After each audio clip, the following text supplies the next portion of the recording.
Plusieurs mouvements citoyens Lucha, Filimbi, UJC, MIS, etc.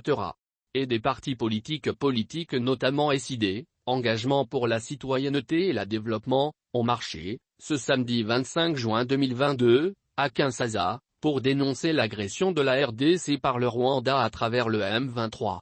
Cette marche pacifique a commencé à Pascal situé dans le district de Tshangu pour chuter à la place échangeur dans la commune de Limete. Plusieurs leaders des jeunes ont pris part à cette initiative, aux côtés de l'opposant Martin Fayulu. Bienvenu Matumo, militant de Lucha, a indiqué qu'il était question de rappeler à la communauté internationale son silence coupable face à l'agression rwandaise, mais aussi dire non à la force régionale. L'objectif est de rappeler à la communauté internationale que les Congolais sont unis autour des FARC. Ils disent non à la force régionale et les Congolais disent oui à la solidarité avec les peuples qui sont victimes de cette agression rwandaise. Ils dénoncent en même temps Kagame qui est acteur de cette agression, a-t-il déclaré.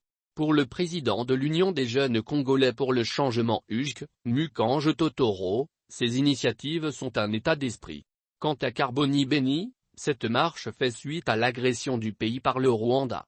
D'où, a-t-il dit, la mobilisation des mouvements citoyens.